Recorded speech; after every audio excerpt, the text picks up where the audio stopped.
Un copo de nieve nos muestra las maravillas de la naturaleza. Combinados, nos muestran su furia. La nieve puede paralizar una ciudad y satisfacer a los que buscan emociones fuertes. Los científicos pueden crear copos de nieve en el laboratorio mientras las estaciones de esquí los fabrican por millones para no cerrar sus puertas.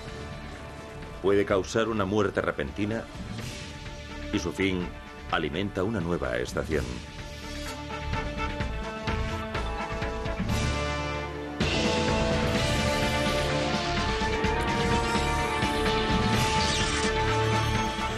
Maravillas modernas, la nieve. El 11 de febrero de 2006, una gran tormenta cubre de nieve el nordeste de los Estados Unidos, desde Maine a Virginia. Según las 5 categorías del NESIS, la escala para las tormentas de nieve del nordeste, una ventisca se considera de nivel 3, una tormenta importante. Las imágenes del satélite muestran la vasta región barrida por la masa de nubes, un fenómeno meteorológico conocido como tormenta del nordeste. En menos de 24 horas, 30 centímetros de nieve cubren la zona urbana entre Boston y Baltimore. Nueva York se enfrenta a más del doble de nieve, 68 centímetros, la mayor nevada desde 1869, el primer año del que se conservan datos.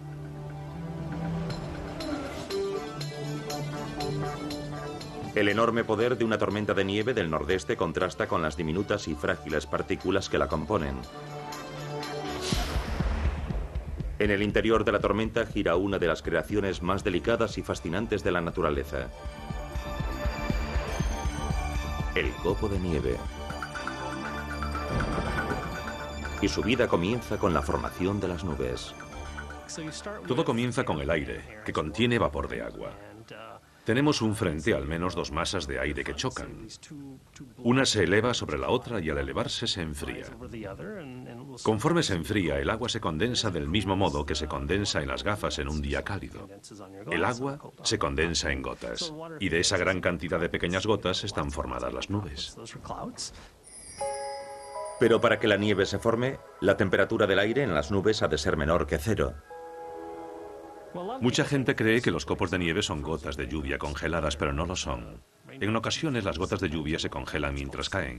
Es lo que llamamos aguanieve. Pero los copos de nieve se forman a partir de un diminuto grano de hielo que crece acumulando vapor de agua. El momento en que empieza este ciclo de crecimiento marca el comienzo de un proceso llamado nucleación. La nucleación consiste en un proceso que ayuda a congelar el agua o el vapor. No sucede espontáneamente en el aire, necesita una superficie. Por eso el rocío y la escarcha se forman sobre la hierba, porque tienen que formarse sobre algo. En el cielo no hay hierba, pero hay mucho polvo. Y cuando el agua se congela, casi siempre lo hace alrededor de una partícula de polvo. Y cuando se congela formando gotas microscópicas, comienza a crecer acumulando vapor de agua procedente del aire.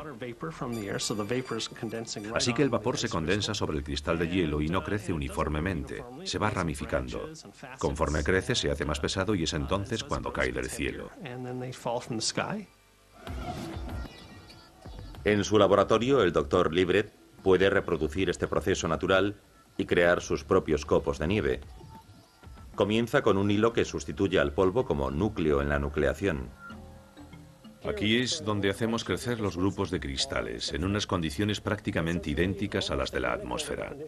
Pero en el laboratorio lo hacemos de un modo más práctico y controlado. Regulando la humedad y la temperatura, el Dr. Libret puede imitar las condiciones necesarias para que este proceso ocurra en el interior de las nubes invernales. Ahora comienzan a verse pequeñas estrellas creciendo en el extremo de las agujas. Así se puede ver aparecer una aguja y esta pequeña estrella perpendicular a la aguja. Y si observamos esta y esta otra y lo giramos, podemos ver las diferentes agrupaciones, un bonito cúmulo. En el cielo irían cayendo y mientras cayesen ambas caras irían creciendo por igual. Los copos de nieve tienen siempre 6 caras, son hexagonales, ya que están compuestos por moléculas de agua. Las esferas azules representan átomos de oxígeno y las barras grises átomos de hidrógeno. El compuesto es evidentemente H2O.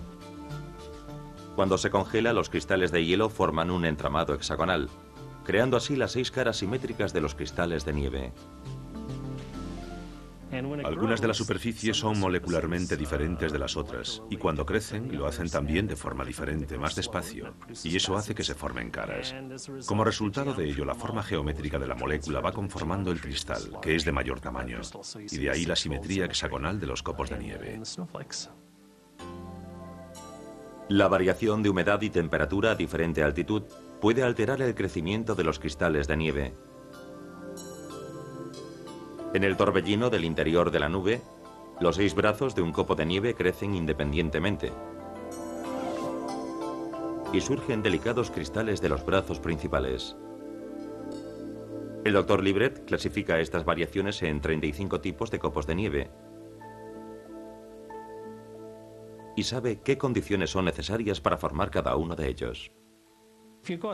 Si salimos al exterior con una lupa o incluso a simple vista, veremos formas diferentes. Cristales planos, cristales con brazos, cristales tubulares, tubos coronados. Por lo general, los distintos tipos de cristales crecen a diferentes temperaturas. En principio, si observamos un copo cualquiera, podemos decir a qué temperatura y con qué grado de humedad ha crecido. Es algo parecido a un jeroglífico. Hay que saber interpretarlo. Probablemente lo más sorprendente de los copos de nieve sea la suposición de que no hay dos iguales. Podemos afirmarlo con seguridad, porque aunque sin haberlos observado todos, podemos calcular matemáticamente las diferentes formas que puede adoptar al crecer un copo como este.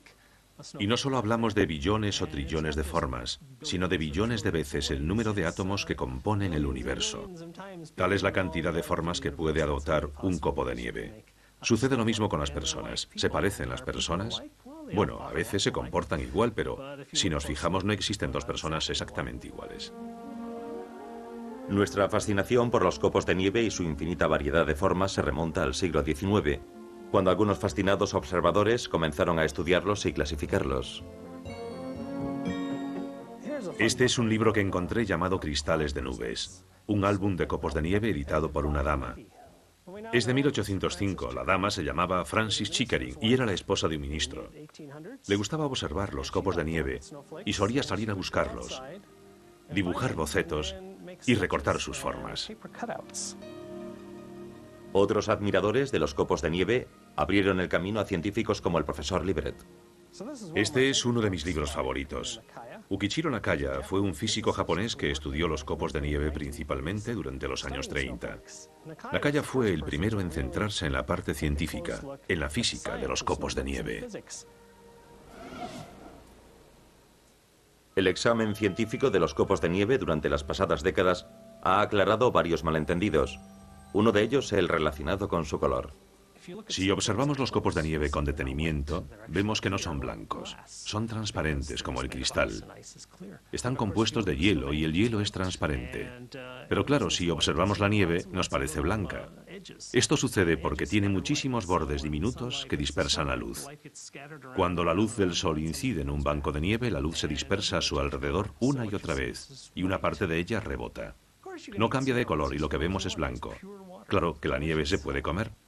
No es más que agua helada, agua pura y buena, deliciosa. La nieve que cae sobre las montañas en invierno se fundirá formando la mayor parte del agua de la que depende nuestra supervivencia. Cuando la nieve se funde, es conducida hasta un depósito y pasa bastante tiempo antes de que llegue a Los Ángeles o Denver, y de ahí al grifo.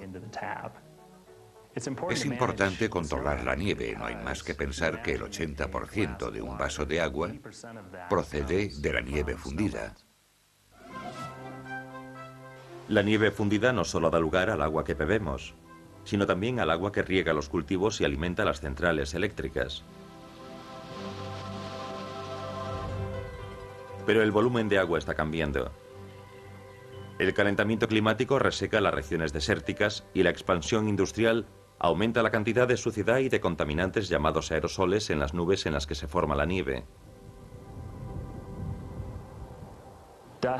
El polvo es mucho más oscuro que la nieve, y por eso cuando se deposita sobre ella absorbe la luz del sol. Su temperatura aumenta y calienta la nieve hasta derretirla, y se derrite mucho más rápido, algo que incide críticamente tanto en la cantidad de agua disponible como en el posible calentamiento del clima en esa región. Para estudiar la dinámica de la nieve, unos científicos han construido un laboratorio a 3.200 metros sobre el nivel del mar, el laboratorio Storm Peak en Colorado. La razón de que el laboratorio se encuentre en este lugar se debe a que aquí tenemos literalmente la cabeza en las nubes. Aquí podemos pasar largas temporadas, años enteros estudiando las nubes, haciendo mediciones y utilizando todo el instrumental, tanto aquí en el exterior como en el laboratorio. El laboratorio Storm Peak dispone del instrumental necesario para reunir muestras de la atmósfera, el lugar en que se forma la nieve. Parece un simple tubo, pero en realidad es un instrumento muy sofisticado. Nos permite capturar aerosoles, que son partículas que flotan en el aire, y llevarlas al laboratorio. Estas mediciones calculan el tamaño de las partículas de la nube y también pueden medir la precipitación. Así que también podemos medir literalmente los copos de nieve.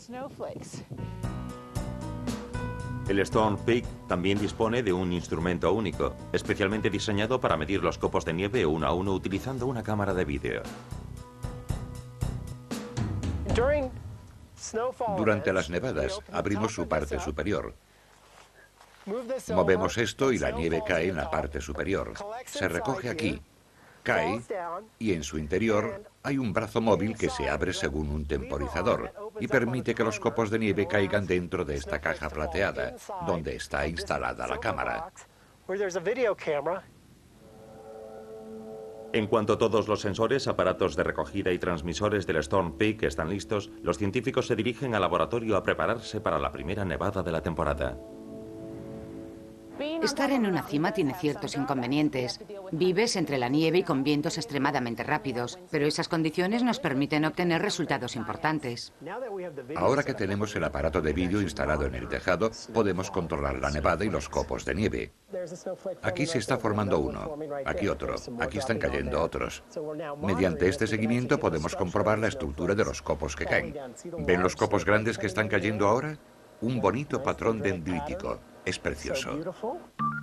El vídeo ayuda a determinar el tipo y el tamaño de los copos que caen. El instrumental del laboratorio analiza la formación de los copos en las nubes. Estos dos instrumentos miden el tamaño de las partículas, de los aerosoles, y estos dos cuentan las partículas. Combinando ambas obtenemos la distribución de la condensación en la nube. Partiendo de eso, analizamos estos datos en tiempo real y obtenemos información sobre la polución en las nubes y cómo afecta a las nevadas. El objetivo final de esta investigación es predecir con precisión la cantidad de agua que se obtendrá de una cierta masa de nieve contaminada por polvo o productos químicos y el ritmo al que esa masa de nieve se derretirá. El estudio de los copos en laboratorio permite comprender mejor el ciclo vital de esas masas de nieve. A los propietarios de estaciones de esquí también les preocupa el ciclo vital de las masas de nieve. Incluso han aprendido a prolongarlo ligeramente utilizando nieve artificial. La nieve también significa diversión en invierno. Entre los esquiadores que discuten sobre qué estación de esquí de los Estados Unidos tiene la mejor nieve, muchos escogen las de las montañas de Colorado. Estamos en las montañas de San Juan, en el suroeste de Colorado. La estación se encuentra a 2.700 metros sobre el nivel del mar. Aquí, en Mountain Village, estamos a casi 2.900 metros. Hay mucha nieve debido a la alta concentración de cimas altas. De media tenemos más de 7 metros de nieve y capacidad para unos 10.000 esquiadores al día en la montaña, las pistas y los telesillas. Planeamos una apertura rotatoria de las pistas porque sabemos que al principio de la temporada no dispondremos de la nieve suficiente para abrir toda la montaña. A principio de temporada solemos abrir 5, todo depende de la nieve artificial. La nieve artificial es crucial para que una estación de esquí sea un negocio rentable. Utilizamos nieve artificial para cubrir unas 120 hectáreas. Es crucial para toda la temporada de esquí. El proceso para producir nieve fue descubierto por casualidad por unos ingenieros aeronáuticos mientras probaban los primeros motores a reacción. Esparcieron agua helada pulverizada para comprobar el efecto del hielo en el funcionamiento de los motores. Pero la nube de agua creó diminutos cristales de nieve.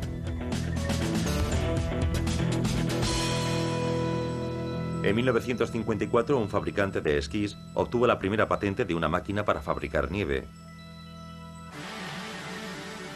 Fabricar nieve para aplicaciones comerciales como las estaciones de esquí sigue el mismo principio de concentración que crea los copos de nieve en el interior de las nubes.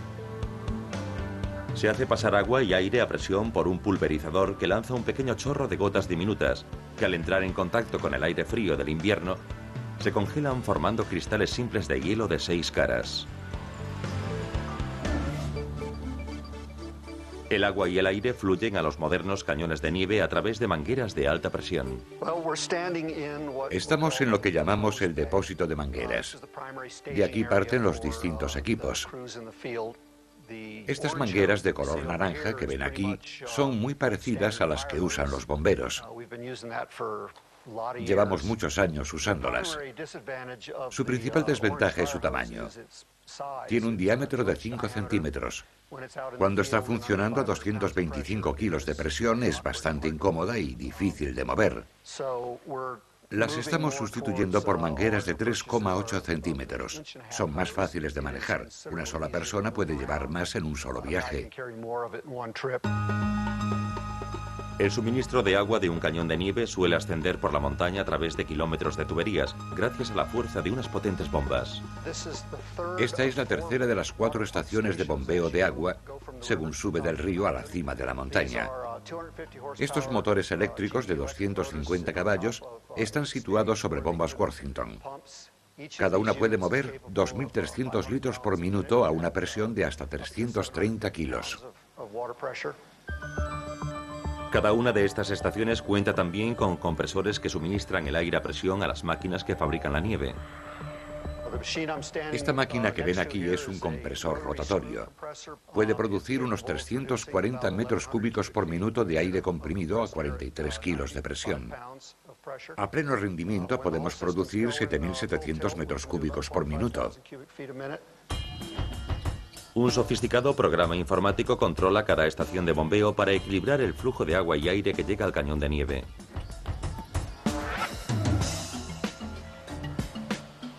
En las pendientes, los cañones de nieve cuentan con varias boquillas y pulverizadores diseñados para cada tipo de terreno, desde amplias superficies a senderos estrechos.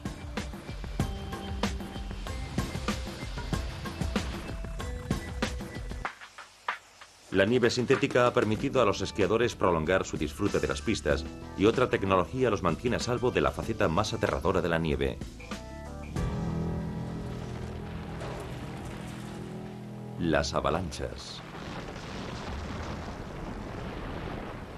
Mi trabajo consiste en vigilar la nieve y asegurarme de que los visitantes que vienen aquí a esquiar y pasarlo bien ni siquiera se enteren de que existen las avalanchas. Conforme la nieve se acumula en las escarpadas laderas de la montaña, las capas más ligeras y esponjosas del fondo, la escarcha profunda, podrían no soportar el peso de las capas de nieve que se amontonan encima. Basta con 60 centímetros de escarcha profunda, que es muy poco firme, poco compacta. Es bastante resistente si está compactada, pero débil si no lo está. Si cae 1 metro de nieve sobre una estructura tan frágil como esa, fallan los cimientos y todo acabará cayendo colina abajo. Para minimizar el riesgo de posibles avalanchas, los expertos en demolición utilizan explosivos para debilitar la escarcha profunda y provocar una avalancha controlada. La idea es provocar muchas avalanchas pequeñas para evitar una grande. Utilizamos dinamita o algún buen explosivo plástico que son más limpios y fáciles de utilizar que la dinamita y más seguros. En el último medio siglo, Ed LaChapelle ha visto cambiar la tecnología de obtención de datos. Pero su sexto sentido sobre las avalanchas no ha cambiado. Evidentemente, los ordenadores han mejorado mucho el manejo de datos. Hace 50 años había que escribirlo todo y era mucho más complicado de analizar. Había que levantarse, salir fuera y enfrentarse a la nieve para saber lo que pasaba en lo alto de las laderas. Parte del aprendizaje se basa en la experiencia. La predicción de avalanchas no es una ciencia exacta. También es importante la intuición. Muy importante. A pesar de los esfuerzos de los expertos, siguen produciéndose avalanchas. Demasiado a menudo los esquiadores son tragados por la nieve en movimiento. En el pasado, las víctimas de una avalancha eran buscadas por patrullas con perros adiestrados y palas para buscar cuerpos sepultados en la nieve.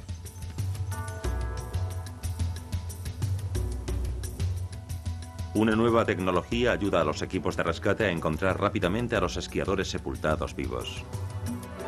El sistema RECO para avalanchas consta de dos partes. Está diseñado para los equipos de rescate organizados. Las patrullas de esquí y los equipos de rescate de montaña llevan el detector. Este aparato envía una señal que cuando llega al receptor, que es esta pequeña tira de plástico, dobla su frecuencia y rebota. Se trata de un sistema muy preciso. El receptor es un componente pasivo. No transmite ninguna señal, solo la devuelve. Eso es lo bueno. No necesita pilas. No hay que preocuparse de eso. Está integrado en la ropa. Más de 100 marcas distintas de todo el mundo los incluyen en sus trajes de esquí, botas, cascos y demás. Al estar en su equipamiento, la gente no tiene que pensar en ello. Lo importante de este sistema es que no reemplaza al antiguo equipo de rescate compuesto por balizas, palas y balas de búsqueda que llevamos cuando salimos al bosque o a la montaña. El experto en avalanchas, Juju Julian, tiene motivos personales para apoyar un sistema diferente de rescate de esquiadores sepultados. Hace algunos años perdí a un buen amigo, Pierre Guillon, que trabajaba en una patrulla de esquí y también como guía de montaña de la UIGA. Desgraciadamente esa mañana estaban utilizando explosivos y se vio atrapado. La nieve lo sepultó y no se pudo salvar. En recuerdo de su amigo, Julian comenzó a apoyar el ABS, un sistema de bolsas de aire similar a una mochila que contiene un pequeño depósito de nitrógeno. Este infla dos bolsas grandes y resistentes que mantienen al esquiador sobre el torrente de nieve. Aunque el esquiador quedase sepultado, solo una estrecha capa de nieve lo separaría de la superficie y el aire. Si las bolsas están en la nieve, mi cabeza también, pero estoy muy cerca del cielo. Lejos de las estaciones de esquí y las mortales avalanchas, la nieve puede adoptar otra cara peligrosa: la ventisca. La belleza de un paisaje cubierto de nieve puede convertirse de pronto en una pesadilla. Las ráfagas de viento y nieve pueden aplastar y sepultar el terreno, causando cuantiosos daños materiales y apagones. Son las terribles tormentas de nieve que conocemos como ventiscas. Para que podamos hablar de una ventisca, tiene que haber vientos de 56 kilómetros por hora que hagan volar la nieve y una visibilidad de menos de 400 metros durante 3 horas o más. Esa es la definición de ventisca. Y ninguna ciudad norteamericana sabe mejor que Buffalo, Nueva York, lo que significa una ventisca. En 1997, Buffalo batió el récord de nieve acumulada por una ciudad de los Estados Unidos durante una sola estación, con 5 metros. Casi 2 veces su promedio anual. El 28 de enero, sobre las 11:30 de la mañana, llegó un intenso frente frío y comenzó la ventisca. La temperatura era de unos 4 grados bajo cero. La visibilidad era prácticamente nula. Llegaba mucha nieve del lago Erie atravesando el oeste del estado de Nueva York y la nieve alcanzó una altura de 6 metros en algunos puntos. En esa tormenta murieron 29 personas y también muchos animales del zoo de Buffalo. Por todas partes se hablaba de personas que habían quedado atrapadas en su coche, en casa o en la escuela durante varios días. Desde entonces, Buffalo es un referente cuando se habla de nieve. Fue la primera vez que un presidente declaró zona catastrófica a varios condados debido a una nevada.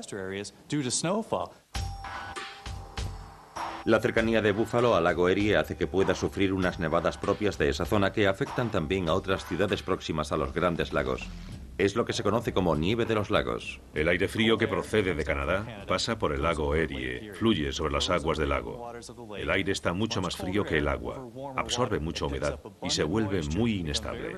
Y toda esa humedad comienza a acumularse en la parte este del lago Erie. Con imágenes de satélite y otros datos meteorológicos, Aaron Menkowski y otros expertos pueden detectar la formación de la nieve de los lagos y prevenir a los espectadores ante las posibles tormentas de nieve. El aire frío llega al lago Erie. Evidentemente hay mucha humedad sobre el lago y se va a evaporar muy rápidamente ascendiendo a las nubes. Esas nubes y toda esa humedad se acumulan en la parte este del lago Erie. Acaban llegando a la costa y se produce la nieve de los lagos. En ocasiones sus efectos son extremadamente intensos y se pueden extender por toda la zona.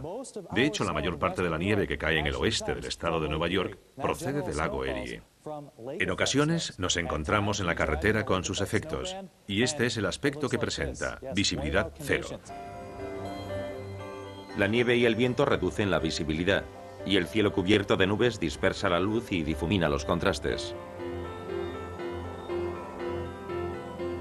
Esta reducción de la visibilidad hace que las carreteras sean extremadamente peligrosas para los conductores. En ocasiones, los conductores del oeste del estado de Nueva York apagan las luces para poder ver mejor con baja visibilidad durante la noche.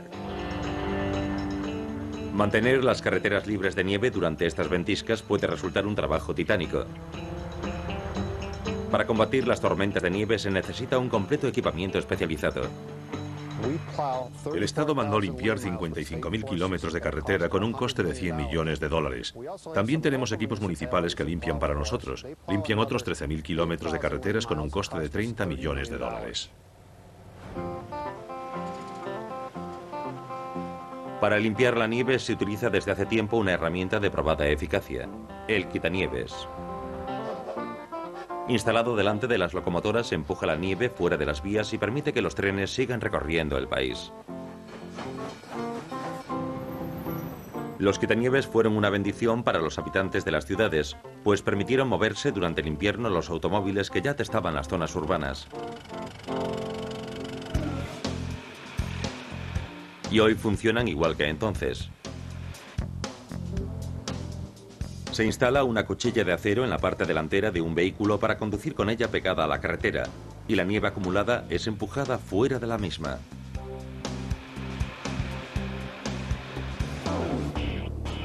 Los vehículos que se emplean actualmente en la limpieza de nieve resultan muy efectivos en la lucha entre el hombre, la máquina y la madre naturaleza.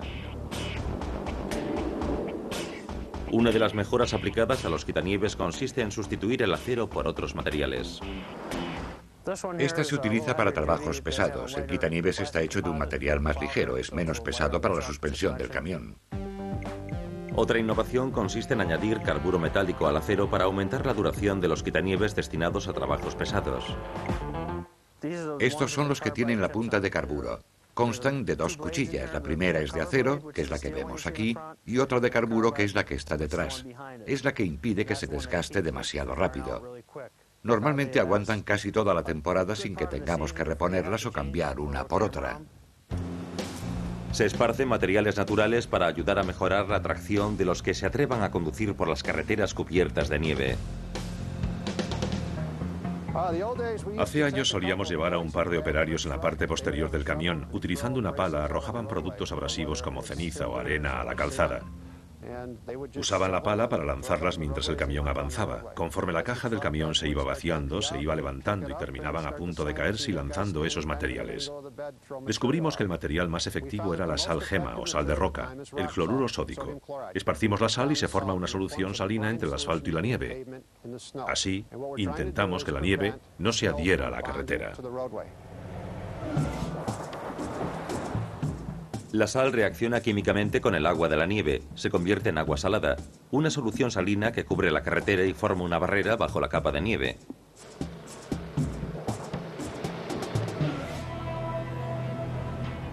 Esta solución salina resulta eficaz, ya que se congela a menos temperatura que el agua dulce de la nieve.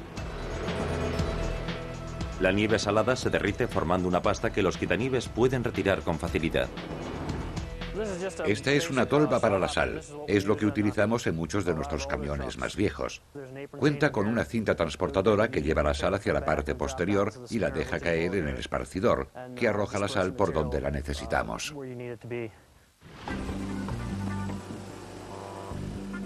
En zonas más pequeñas o estrechas como una acera, la nieve se retira utilizando un soplador de nieve. Recoge la nieve y la hace llegar hasta una hélice que la eleva y la expele por un tubo. El mismo principio se aplica también a gran escala. Los fresadores llevan la nieve al soplador. Esa es la hélice posterior. La eleva por un tubo y desde ahí puedes dirigirla. Si quieres lanzarla hacia la izquierda, todo se desplaza hacia la derecha. Cuando la madre naturaleza está a punto de cubrir de nieve la carretera, el Departamento de Transporte del Estado de Nueva York recurre a la artillería pesada. El soplador de nieve Smith. Esta devoradora de nieve de 2 metros es una máquina de alto rendimiento dotada de 2 fresadores que recogen la nieve y la expelen. Este soplador es muy potente, es una auténtica maravilla. Normalmente lanzamos la nieve a unos 23 metros, pero este puede lanzarla a 62.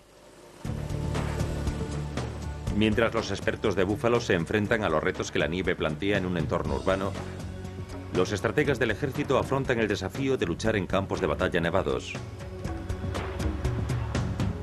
Vencer o ser derrotado depende de comprender las propiedades y el movimiento de la nieve.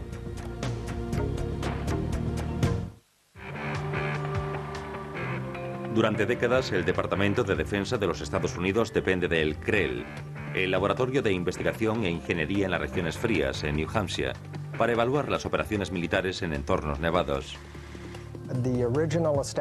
En un principio, el CREL estaba relacionado con la defensa de Alaska y la respuesta del Departamento de Defensa a la amenaza de una invasión soviética por el Polo Norte.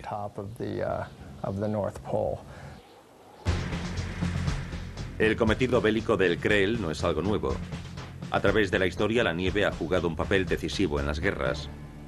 En 1812, el invierno ruso impidió la retirada de Napoleón desde Moscú hacia Francia.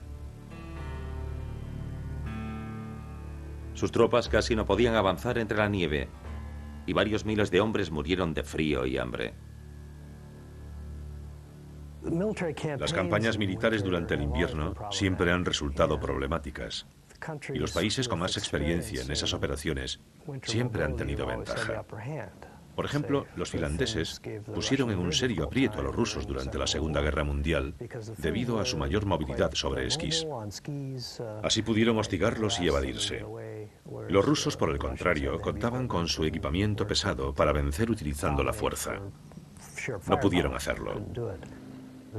Los alemanes se vieron atrapados durante el invierno porque no estaban preparados para combatir en esas condiciones. Las tácticas de movilidad sobre nieve y sobre cualquier terreno inestable son relativamente nuevas, de la década de los 50 aproximadamente. La guerra moderna depende mucho de la tecnología. Los cuerpos de tierra se están convirtiendo en cuerpos de expedición, por lo que necesitan agilidad y capacidad de maniobra. Necesitan moverse con rapidez. El CREL estudia el modo en que las bajas temperaturas y la nieve reducen la visibilidad y cómo el terreno nevado dificulta la movilidad de las tropas. Unos centímetros de nieve pueden marcar la diferencia si impiden que un vehículo se mueva. El frío es uno de los factores que estudiamos. La influencia del frío, la nieve y el hielo en las zonas en que nuestras tropas están desplegadas. El CREL colabora con empresas de vehículos y neumáticos que suministran sus productos al ejército para analizar lo que ocurre cuando se enfrentan a la nieve. Hemos perforado la nieve para introducir un polvo oscuro. Marcamos la nieve con líneas verticales, conducimos el vehículo sobre la nieve y después de retirarlo analizamos la nieve para ver cómo se han deformado las líneas verticales. Este trabajo de campo puede parecer tecnológicamente poco avanzado, pero ilustra a la perfección cómo se deforma la nieve en el mundo real. En el laboratorio, los científicos utilizan los datos obtenidos para crear modelos digitales que puedan simular situaciones en entornos nevados de todo el mundo. Esta es una simulación del neumático circulando por la nieve. Arriba a la izquierda se muestra la deformación de la nieve según un código de colores, tanto con compresión como sin ella. Este es el neumático Humvee circulando por la pasta de nieve. Es un modelo completo, no muestra solo la mitad del neumático. Esta es la zona de contacto donde se produce la presión entre el neumático y la nieve. El CREEL también analiza los neveros o ventisqueros cercanos a las zonas de guerra. Tenemos modelos que pueden predecir la cantidad de nieve. Según las precipitaciones podemos saber la profundidad de la nieve y cómo se densifica con el paso del tiempo cuando está sobre el suelo. Si introducimos datos como la temperatura del aire o la velocidad del viento, podemos predecir la velocidad a la que se fundirá la nieve. En estrategia militar, el agua que se derrite representa un suministro de agua dulce para las tropas y un recurso natural esencial que proteger del enemigo. En las operaciones de apoyo y suministro, la nieve es un factor importante en Irak. Gran parte de los recursos hídricos proceden de las montañas de Turquía y descienden por los ríos Éufrates y Tigris. Algo parecido sucede en Afganistán. Algunos de los más importantes recursos hídricos proceden de las montañas nevadas. Los estrategas del ejército no son los únicos expertos que dependen del conocimiento de la estabilidad y las propiedades de la nieve.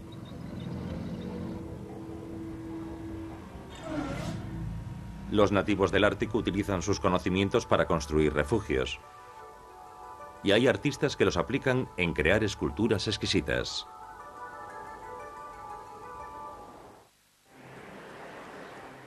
Una de las propiedades más singulares de la nieve es que puede ser prensada para modelar muñecos o bolas de nieve. Cuando comprimimos un grupo de copos de nieve, el resultado conserva su forma.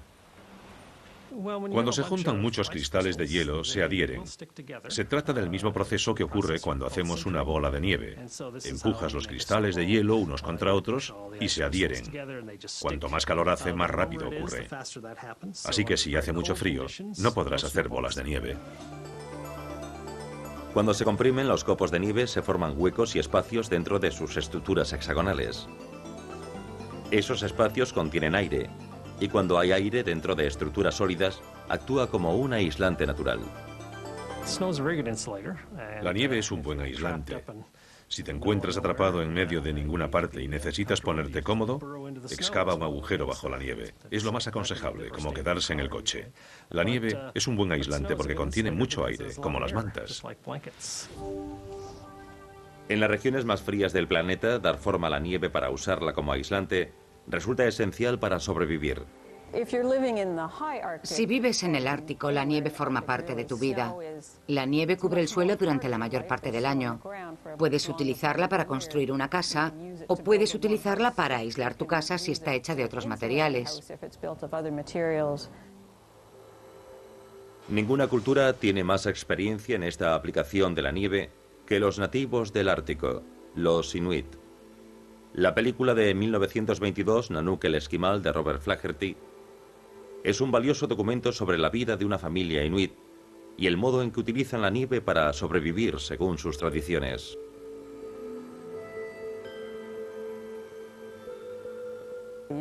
Tienen miles de años de experiencia sobreviviendo en estas condiciones. Todos conocemos la imagen típica de los habitantes del norte viviendo en un iglú, en una casa de nieve.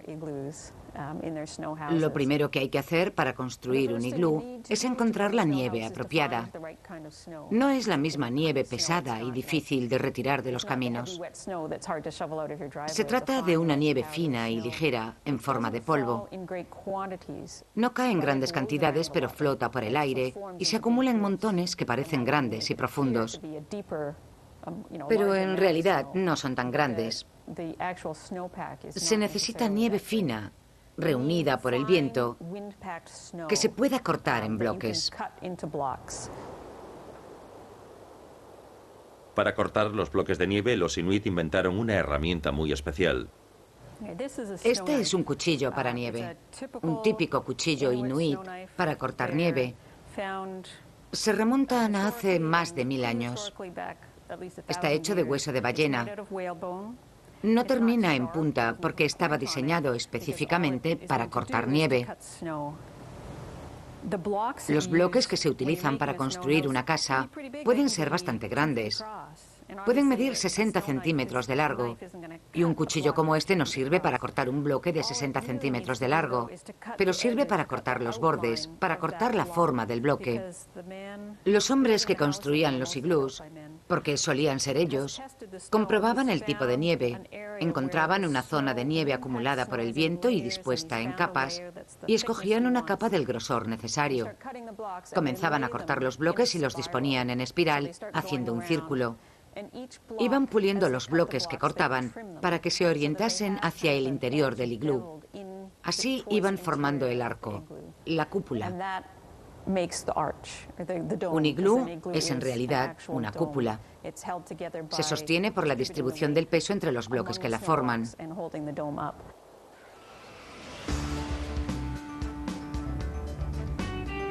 En la actualidad, algunos amantes de las actividades al aire libre construyen refugios de acampada basándose en los iglús de los inuit, pero utilizan tecnologías más accesibles que los huesos de ballena, como el ingenioso molde que Ed Husers utiliza para formar bloques de nieve. Vamos a construir nuestro iglú justo aquí. Comenzamos con una rampa de 3 bloques. En el panel amarillo tenemos una línea perpendicular al suelo y mantenemos ese ángulo recto durante todo el primer tramo. Mientras que Nanook buscaba nieve con la consistencia adecuada, Husers puede comprimir casi cualquier tipo de nieve para obtener la densidad que necesita. En la construcción de un iglú, lo más importante es situar en el ángulo adecuado los bloques de nieve que hacen de cimientos. Si no se hace correctamente, el iglú podría no soportar su propio peso. Continúan hasta completar la primera y más importante capa de bloques. Llenan el molde, lo extraen y lo colocan de nuevo, siempre alrededor del mismo punto. Hemos llegado al primer bloque de la rampa y vamos a poner otro más. Después tendremos que variar la longitud de la pértiga. Acortando la pértiga disminuyen el radio, haciendo que el muro se incline para dar forma a la cúpula. Este proceso se repite 6 veces hasta llegar al punto más alto. Desprendiendo una de las mitades, los constructores pueden rellenar el molde desde el exterior, completando la cúpula en unas 2 horas. Bien se utilicen huesos de ballena o moldes, construir un iglú es una tarea que requiere un gran esfuerzo. Pero también se puede moldear nieve por amor al arte. Y estos escultores nos demuestran que la nieve puede servir como medio artístico.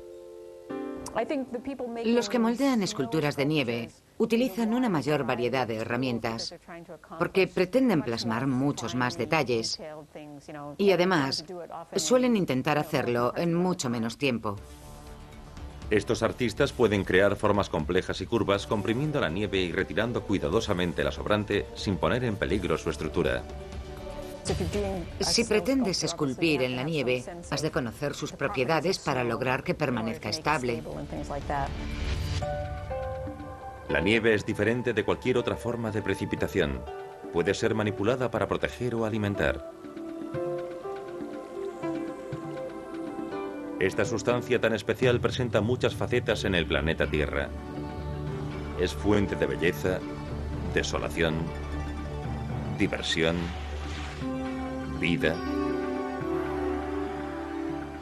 La madre naturaleza moldea los billones de exquisitas formas que la componen.